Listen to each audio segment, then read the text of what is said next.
Olá, vamos agora falar sobre superfícies de corredores. Eu tratei com você sobre a superfície do terreno, das condições existentes, que geralmente vem ali de um levantamento, de um trabalho de campo. Agora, uma vez que eu tenho o meu corredor de projeto, eu posso criar a superfície projetada. Eu vou vir aqui no corredor e no menu contextual eu tenho ali as propriedades do corredor. Na janela de diálogo, logo ali do lado das Feature Lines, eu tenho ali uma aba para superfícies e uma aba do lado para boundaries. Essas duas abas estão muito relacionadas. Primeiro, eu vou vir aqui na aba de superfícies. Nessa aba de superfícies, eu vou ter aqui três ícones. O primeiro deles vai me trazer, então, a criação de uma superfície de corredor, que ele chama aqui de Corridor Surface.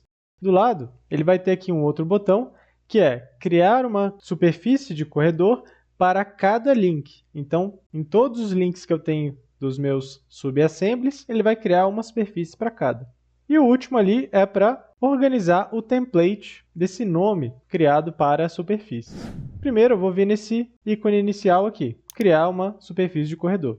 Ele já vai trazer ali no template, que eu posso alterar ali naquele ícone, o nome do alinhamento, e aqui, projeto tracinho 01, porque é a primeira superfície. Eu posso alterar o estilo dela, que está aqui, e posso fazer outras configurações que vão fazer mais sentido daqui a pouquinho. Aqui nesse campo de adicionar dados, eu vou escolher então o que eu vou acrescentar nessa superfície. Até então, ela está vazia, sem nenhuma informação. Quais os tipos de dados que eu posso adicionar vindo aqui do meu corredor? Links e Feature Lines. Aqui agora você já entende a diferença entre os dois. Os links, olha só, tem até um desenho do lado.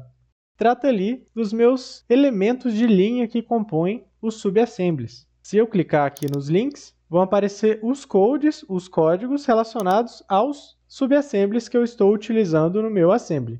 Enquanto que as Feature Lines, mesma ideia. Vou ter o código ali das minhas Feature Lines que estão atreladas ao meu corredor. Esses elementos de Feature Line, eles têm a ver, então, com esse movimento que eu tenho do corredor ao longo ali das minhas sessões. É diferente lá dos links. Os links, eles têm a ver com a minha sessão típica, o meu assembly. As Feature Lines têm a ver com essas linhas que vão ali junto com o meu corredor. E eu posso utilizar esses dois tipos de dados para criar essas superfícies. Em geral, o que é mais utilizado é o tipo de dado link, que vem lá dos subassemblies, de acordo com os códigos. E existem basicamente dois tipos principais de superfícies que são utilizados em projetos: superfícies de topo e superfícies de base, que é ali a parte inferior das minhas camadas. Eu vou fazer isso agora com você, então.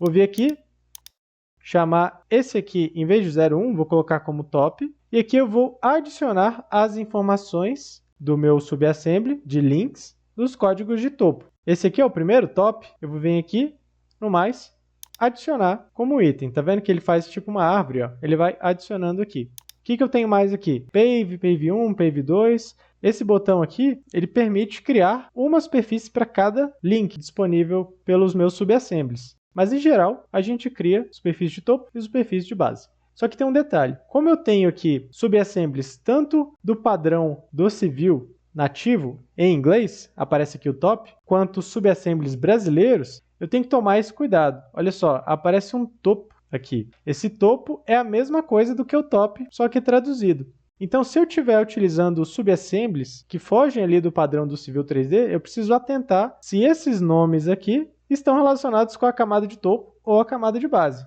para eu não esquecer de adicionar eles aqui também. Por enquanto, eu vou colocar o seguinte: topo, vou colocar aqui também talude de corte, banqueta de corte, talude de aterro e banqueta de aterro.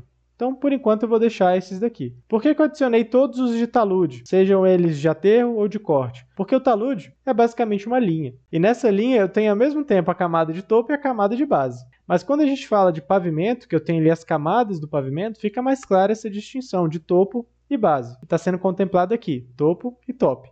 Então, nessas regiões de talude, tanto faz se eu estou com a superfície de topo ou de base, porque eu vou passar no mesmo lugar, é uma linha só, não tem espessura em geral. Se tiver espessura nesse cobrimento dos taludes, aí eu posso indicar para seguir ali na parte de cima ou na parte de baixo. Sem fazer mais nada, eu vou dar um OK.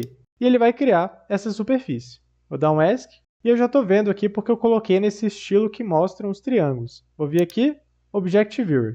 No Object Viewer, eu vou notar que a superfície, então, que eu criei a partir dos elementos de topo, mostra aqui de forma clara os meus taludes, os meus pavimentos, mas eu tenho algumas imperfeições ainda para resolver. Olha só, ali tem aquele teste que a gente fez do target. Ó, aqui agora eu posso excluir ele, que a gente vai trabalhar com esses targets logo mais também.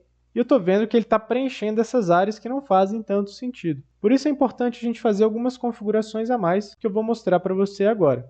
Eu só criei a superfície por enquanto. Agora eu vou refinar essa superfície. Eu tenho ali as ferramentas de edição de superfície, que são as mesmas ali do meu terreno. Posso vir aqui, editar triângulos, deletar pontos, mas em geral a gente costuma refinar o máximo possível lá naquela janelinha do corredor, para não precisar refazer isso aqui várias e várias vezes. Se eu atualizar o corredor, todas essas minhas edições podem estar comprometidas. Se eu apagar aqui alguns triângulos, editar alguns triângulos. Então a gente tenta refinar direto ali na modelagem do corredor. Por isso que eu vou vir aqui, ó, na ToolSpace, Prospector, Corredor, vou ali no meu corredor, Propriedades. E vou refinar um pouco mais.